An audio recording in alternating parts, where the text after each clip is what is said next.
하나님의 말씀 이사야서 64장 7절부터 12절입니다. 이사야서 64장 7절부터 12절 말씀 소리를 맞추어서 같이 봉독하겠습니다.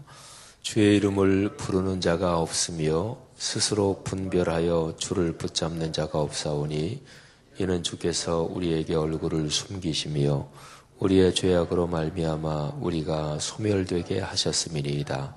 그러나 여호와여 이제 주는 우리 아버지시니이다. 우리는 진을 기어 주는 토기장이시니 우리는 다 주의 손으로 지으신 것이니이다. 여호와여 너무 분노하지 마시오며 죄악을 영원히 기억하지 마시옵소서. 구하오니 보시옵소서 보시옵소서. 우리는 다 주의 백성이니이다.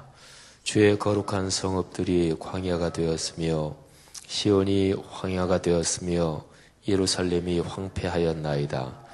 우리 조상들이 주를 찬송하던 우리의 거룩하고 아름다운 성전이 불에 탔으며 우리가 즐거워하던 곳이 다 황폐하였나이다. 여호와여 일이 이러하거든 주께서 아직도 가만히 계시려 하시나이까? 주께서 아직도 잠잠하시고 우리에게 심한 괴로움을 받게 하시려나이까? 아멘.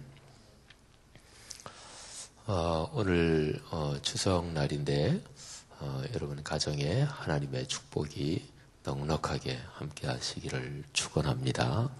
특별히 자녀 후손을 위한 기도, 또 가정 경제가 아주 넉넉해져서 후손 대대로 주의 축복을 받는 그런 가문 되기를 주님의 이름으로 축복합니다. 오늘 여기 성경 본문에는 아주 간절하고 절절한 기도가 나와 있죠.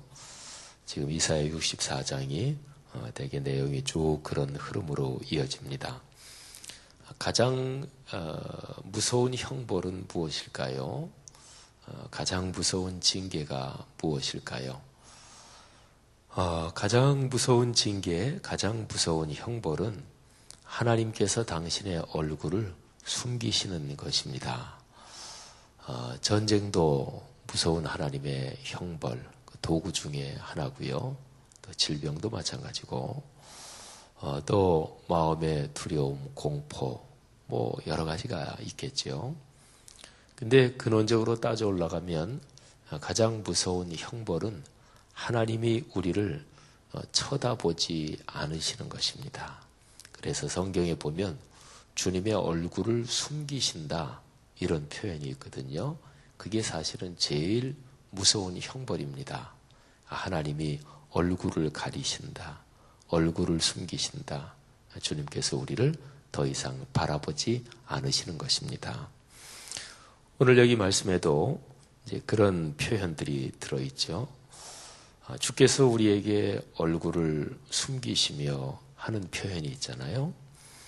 그래서 여기에서 아주 간절한 소망, 기도가 9절에 표현되어 있는데요.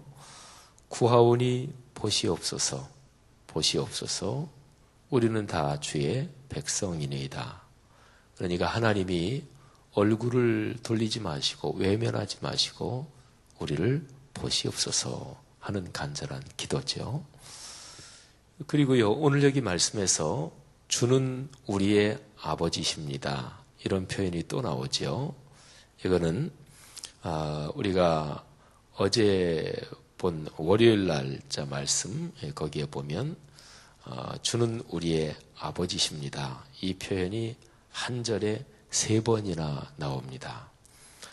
근데 오늘 여기 표현에는 이제 주는 우리 아버지십니다. 이렇게 표현이 되어 있거든요. 그러면 전에는 아니었느냐? 그런 얘기는 아닙니다. 전에도 아버지시고 또 지금도 아버지십니다. 그런데 지금 이스라엘 백성이 범죄해서 하나님 앞에 징계를 받으면서 그거를 진지하게 깊게 이제 깨달았다. 이제 그런 얘기죠. 주님이 우리의 아버지이신 것, 우리가 참으로 깊게 깨닫고 아버지 하나님 앞에 기도합니다. 우리를 보시옵소서, 용서하시고 구원해 주시옵소서, 이런 기도지요. 이 표현은요, 하나님께 무엇을 구할 때 우리가 권리가 있어서 구한다, 또는 내가 마땅히 당당하게 내 몫을 요구한다, 그게 아니라는 얘기입니다. 그러니까 부모 자식 간에 자식이 부모한테 뭘 구하는 거는 부모의 사랑, 부모의 은혜에 근거하는 거죠. 여기 이사야 64장에서 계속 하나님 앞에 기도하고 있는 이 기도자는, 이 예언자는 신앙의 가장 깊은 진리를 지금 깨닫고 있습니다. 하나님의 아버지이시고, 그런데 그 아버지이신 하나님이 얼굴을 돌린다, 그는 오죽하면 그러시겠어요?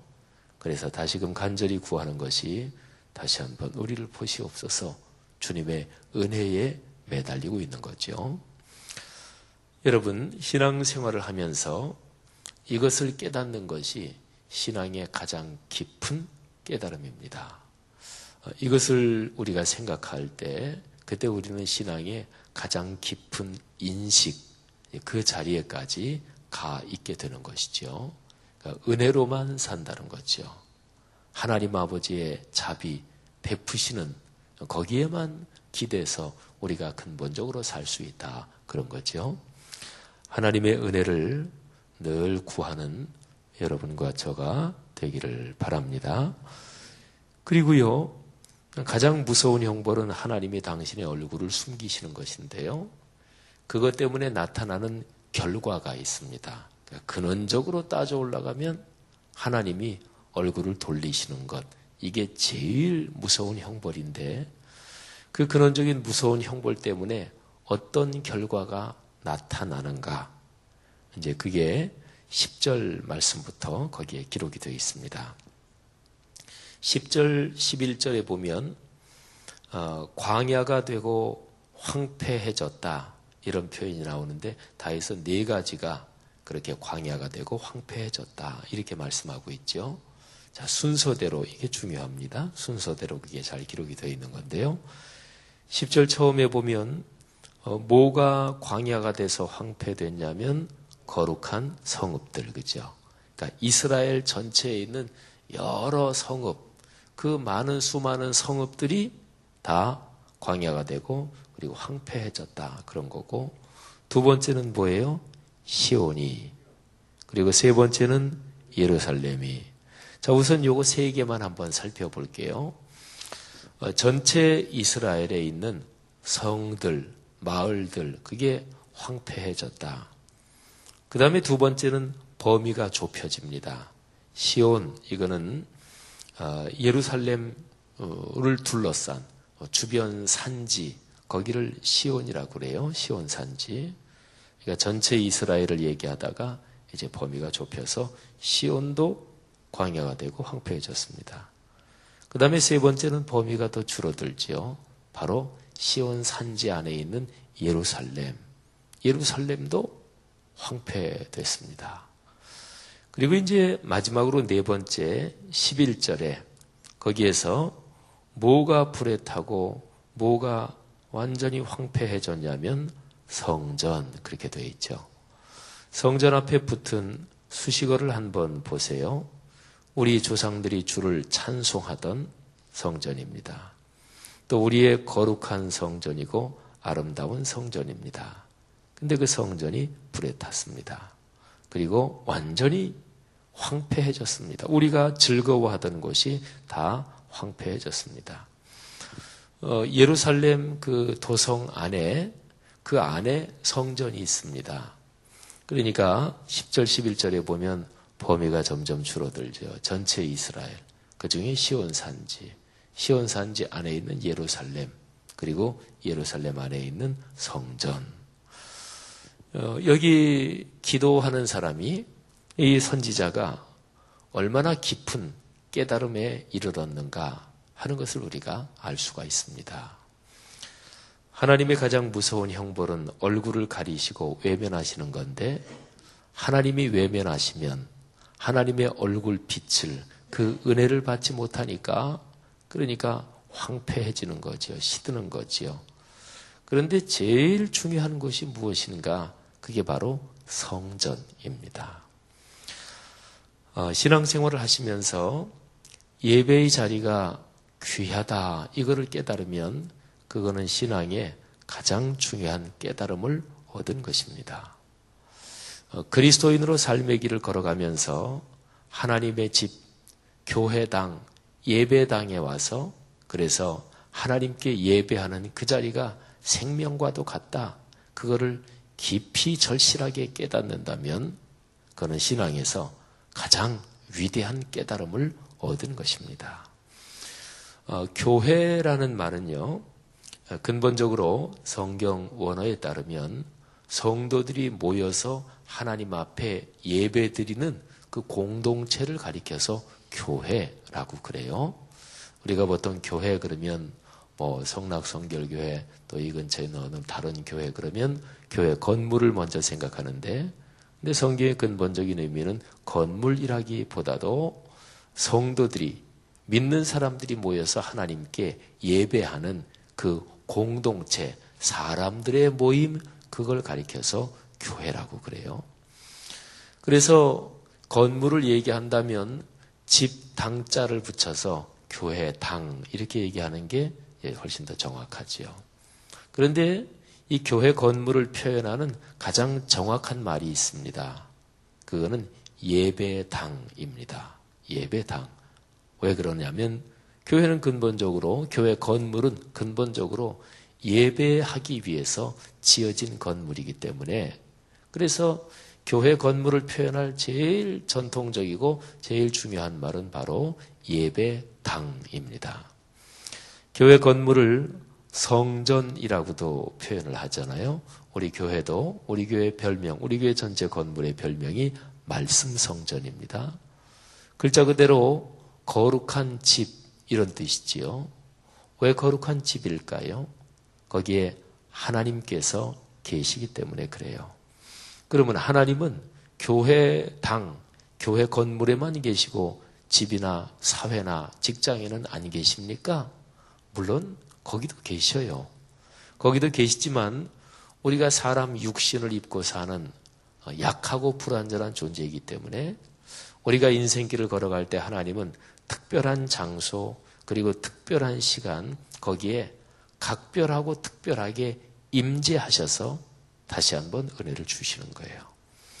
부부지간이 결혼해 살면서 결혼 기념일 챙긴다든지 또는 우리가 생일 잔치를 한다든지 그러잖아요. 그러면 결혼해서 살고 있는 부부가 그 날만 부부고 그 날만 사랑하는 것 그건 아니잖아요. 그렇죠? 부부로 늘 살아가지만 그날을 특별하게 각별하게 의미를 두어서 그래서 기념하는 거예요. 생일도 마찬가지입니다. 광복절도 마찬가지입니다. 명절도 마찬가지입니다. 그래서 하나님의 집, 거룩한 집, 그걸 성전이라고 부르는 이유가 바로 하나님이 거기에 특별하고 각별하게 다시 한번 은혜를 주시는 시간과 장소이기 때문에 바로 그런 거지요. 사랑하신 여러분, 우리는 다시 한번 예배의 자리를 소중하게 여기고 그것이 얼마나 귀하다 하는 것을 마음에 깊이 거듭해서 깨달아야 합니다. 지금 이스라엘 백성들이 하나님께 심판을 받아서 망하고 또 어려움을 당하면서 그 고난 끝에 드디어 신앙에서 제일 중요한 것을 깨닫는 것입니다. 자, 우리가 이사야 64장을 지금 묵상하고 있잖아요. 근데 이사야서 1장은 예배에 대해서 말씀합니다. 너희가 예배를 잘못 드리고 있다. 재물을 많이 가지고 오면 예배가 제대로 되는 거라고 생각하는 줄 아는데 그렇지 않다. 이사야 1장 가만히 보면 거기에 예배에 대해서 금방 얘기합니다. 마음의 정성과 하나님에 대한 사랑이 그게 담겨야 그게 진짜 예배인 거죠. 이사야 1장은 예배로 시작하고 맨 마지막 66장 끄트머리요. 거기에도 예배로 끝이 납니다. 특별히 이사야서를 한 40장부터 쭉 읽어가 보면 그 뒤로 쭉 가면서 모든 이방 사람들이, 모든 세계 민족이 같이 모여서 하나님을 찬송하는 그런 비전과 그런 꿈으로 가득 차 있어요. 그리고 맨 마지막에 이사야 66장이 제일 끄트머리 마지막 장이고 맨 마지막 절이 24절인데요. 근데 그 바로 한 절 전에 보면 이렇게 기록이 되어 있습니다. 여호와가 말하노라. 매월 초하루와 매 안식일에 모든 혈육이 내 앞에 나와 예배하리라. 아멘. 그러니까 모든 혈육, 그랬으니까 이스라엘 백성만 말하는 거 아니죠. 그러니까 모든 민족 다 말하는 거거든요. 그러니까 온 세계가. 그리고 하나님 앞에 나와 예배하는데 매월 초하루 매 안식일, 이거는 하나님께 예배드리는 이 시간과 시간 구조에서 이게 제일 바탕이 됩니다. 오늘날로 말하면 주일 성수, 그리고 적어도 일정한 단위에서 첫날은 하나님 앞에 예배드리면서 하나님 요 덩어리 시간 주님 앞에 바칩니다. 요 덩어리 시간 주님이여 축복해 주옵소서. 우리 교회로 말하면 온가족 축복 새벽 예배 매달 첫 번째 토요일, 이제 그렇게 되는 거죠. 사랑하시는 여러분, 이사야서의 굉장히 커다란 주제가 무엇인지 그게 아주 명백하죠. 제가 아까 읽은 구절이 66장 23절인데 한 절이 더 있어요. 그 뒤에. 근데 그 뒤에는 그것도 예배에 대한 말씀이라고 볼 수가 있습니다. 맨 마지막 절은 무서운 심판에 대한 말씀이 있어요. 제가 읽어드리면 그들이 나가서 내게 패역한 자들의 시체들을 볼 것이라. 그 벌레가 죽지 아니하며 그 불이 꺼지지 아니하여 모든 혈육에게 가증함이 되리라. 아멘. 그리고 이사야서가 그 길고 긴 66장이 드디어 끝나요. 시편이 150편, 150장까지 있는데 시편 빼놓으면 성경에서 제일 긴 그 책이 이사야서입니다. 근데 그 제일 긴 책이 끝나는 거는 무서운 심판의 말씀으로 끝나는데요. 그런데 거기에 패역한 자들 이런 표현이 있습니다. 패역. 이 패역이라는 것은 마땅히 그렇게 해야 될 것, 그거를 안 하는 것이고 인간으로서 사람이면 마땅히 그렇게 사람답게 해야 되는 것, 그거를 안 하는 것, 그게 패역입니다. 하나님께 창조된 하나님이 만드신 피조물인 사람이 마땅히 하나님께 예배하고 그리고 하나님께 영광을 돌려야 하거늘 창조주 하나님께 돌아갈 영광을 자기가 가로채고 하나님께 머리를 숙이지 않고 내가 하나님하고 똑같다 그렇게 고개를 빳빳이 들고 그거는 패역이지요. 그래서 이 패역하고 같은 말 중에서 패륜 이런 말이 있어요. 패륜아 이런 얘기를 하잖아요. 그거는 마땅히 인간이면 짐승이 아니고 인간이면 지켜야 될 인간의 도리 부모에 대해서나 또는 이런저런 거에 대해서 그걸 안 하는 거를 패륜 이렇게 얘기하는 거예요. 그러니까 인륜을 저버리는 것. 이게 패륜이요. 그리고 패역이지요. 이사야서 맨 마지막 절에 마지막 장 마지막 절에 하나님께 패역한 자들의 시체. 그러면 하나님께 패역하는 게 무엇일까요? 성경으로 보면 우상 숭배고 다른 말로 예배하지 않는 거예요. 예배는 형식만 갖춰져서 되는 게 아니고 온 마음과 정성을 다해서 진실한 마음으로 하나님을 경외하는 것, 그게 예배지요. 그래서 이사야서는요, 맨 마지막 장 그리고 마지막 절 두 절이 예배예요. 23절은 모든 민족, 온 세계 땅끝까지 모든 혈육이 매 주일마다 그리고 일정한 시간에 첫 덩어리, 그 첫 부분에 하나님께 예배하면서 한다. 일정한 시간에 첫 부분을 바친다는 것은 나머지를 전부 바친다는 걸 의미하거든요. 그리고 맨 마지막에 예배하지 않는 자, 창조주 하나님을 창조주 하나님으로 인정하지 않는 자들, 그런 사람들은 늘 불이 꺼지지 않는 그런 고통을 당할 것이다. 이렇게 기록을 하고 있죠. 신앙생활에서 참 중요한 것, 제일 핵심적이고 심장과도 같은 것이 무엇인가? 그게 아주 명백해지지요. 성도 여러분들이요, 예배의 기쁨과 그 거룩한 영광 가운데 인생길을 걸어가시기를 축복합니다. 그리고 그 안에 담긴 하나님의 참 아름다운 축복들, 여러분이 걸어가는 여러분의 삶에서, 그리고 가족들과 또 여러분을 통해 주변 사람들에게 늘 아름답게 전파되기를 축복합니다. 기도하겠습니다. 하나님 아버지, 은혜를 진심으로 감사합니다. 오늘 이사야서 64장 말씀을 통해서 하나님 아버지께서 우리에게 주시는 거룩한 음성을 듣고 또 깨달음을 얻었습니다. 이 얻은 깨달음 우리의 삶으로 이어지고 또 그렇게 하나님께 기쁨이 되는 우리 모두가 되게 하옵소서. 예배 중심으로 또 우리의 삶의 모든 인생이 아름답게 되게 하옵소서.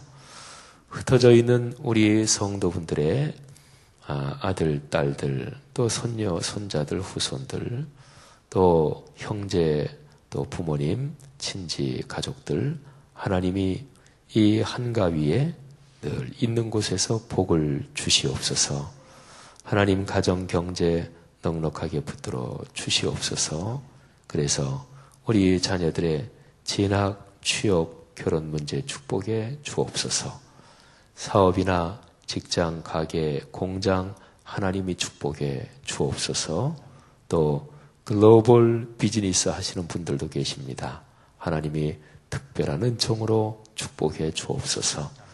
우리 성도들의 가정 가문 가운데 이 나라와 민족을 이끌고 가고 또 걸어가는 삶의 직종에서 아주 탁월한 사람으로 존경받으며 인정받는 사람 많이 나오게 하옵소서. 또 하나님의 은총으로 오늘날의 전 세계 정치, 경제, 사회, 문화, 외교 등등 모든 분야에서 국제적인 선한 영향력을 가진 사람들이 우리 교회 성도들의 가족, 친족 중에서 많이 일어날 줄로 믿습니다. 감사합니다. 축복합니다. 한가위 추석에 고향 단위로 오가시는 모든 분들 하나님께서 교통 편히 원만하게 하시며 또 친족 친지 만나 늘 기쁘게 도우실 줄 믿습니다. 예수 그리스도 이름으로 간절히 축복하며 기도하옵나이다. 아멘. 귀한 말씀 전해주셔서 감사드립니다. 이 시간 우리가 함께 나눌 공동기도문은 선교에 대한 기도입니다. 제가 먼저 기도드립니다. 모든 민족과 나라의 십자가의 복음을 전하도록 온 세계 12개 선교센터를 세우게 하옵소서.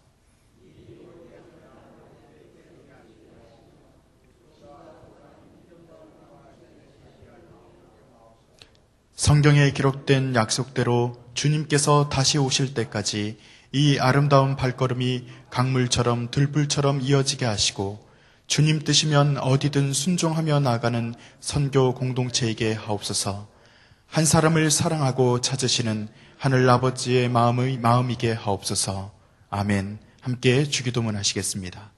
하늘에 계신 우리 아버지, 아버지의 이름을 거룩하게 하시며 아버지의 나라가 오게 하시며 아버지의 뜻이 하늘에서와 같이 땅에서도 이루어지게 하소서. 오늘 우리에게 일용할 양식을 주시고 우리가 우리에게 잘못한 사람을 용서하여 준 것 같이 우리 죄를 용서하여 주시고 우리를 시험에 빠지지 않게 하시고 악에서 구하소서. 나라와 권능과 영광이 영원히 아버지의 것입니다. 아멘. 이 시간 다음과 같은 기도의 제목으로 함께 기도드립니다. 지금 들은 말씀이 내 삶으로 이어질 수 있도록 주님 인도하여 주시옵소서. 전도 대상자들을 위한 기도와 전도를 통해 그들이 구원받을 수 있도록 인도하여 주시옵소서. 새롭게 등록한 새가족들이 말씀을 통해 위로와 은혜를 받는 기회를 갖게 하여 주시옵소서. 명절 기간 동안에 영적인 갈등이 없게 하여 주시옵소서. 우리가 이 기도의 제목과 각자의 기도 제목을 따라 기도하시다가 자유롭게 돌아가시기 바랍니다. 기도하시겠습니다. 하나님 감사합니다. 오늘 들은 말씀이 우리 삶과